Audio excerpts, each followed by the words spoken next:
ஓசூர் அருகே சேரும் சகதியுமாக காட்சியளிக்கும் பிரதான சாலை சேற்றில் நாட்டு நட்டு நூதன போராட்டத்தில் ஈடுபட்ட பொதுமக்கள்.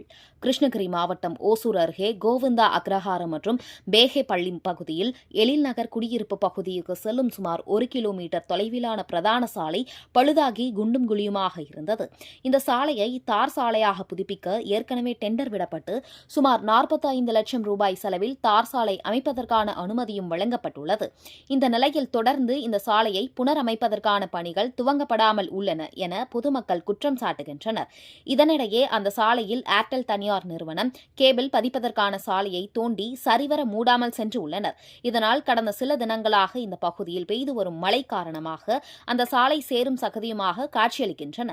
குறிப்பாக இந்த சாலை வழியேதான் ஏராளமான குடியிருப்பு வாசிகள், பள்ளிக்கு செல்லும் மாணவர்கள், பணிக்கு செல்லும் பணியாளர்கள், தொழிற்சாலைகளுக்கு செல்லும் தொழிலாளர்கள் என பலதரப்பட்ட பொதுமக்கள் பயன்படுத்தக்கூடிய சாலையாக உள்ளது. நேற்று தொடர் மழை காரணமாக மண் சாலை முழுவதுமாக சேராக மாறி இருசக்கர வாகன ஓட்டிகள் வாகனங்களை ஓட்ட முடியாத நிலைக்கு சிரமத்திற்கு தள்ளப்பட்டு கீழே விழுந்திடும் அபாயமும் ஏற்பட்டது. இதனால் ஆத்திரமடைந்த அப்பகுதி பொதுமக்கள் உடனடியாக இந்த சாலையை தார் சாலையாக அமைக்க வேண்டும் என கோரிக்கையுடன் சாலையில் உள்ள சேற்றில் நாற்று நடும் நூதன போராட்டத்தில் ஈடுபட்டனர். மேலும் இதற்கு பின்னும் துரிதமாக இந்த சாலை சீர் செய்யப்படாமல் இருந்தால் ஏராளமான பொதுமக்களை திரட்டி தேசிய நெடுஞ்சாலையில் சாலை மறியலில் ஈடுபட போராட்டங்களை முன்னெடுக்கக்கூடும் என அப்பகுதியினர் எச்சரிக்கை விடுத்தனர்.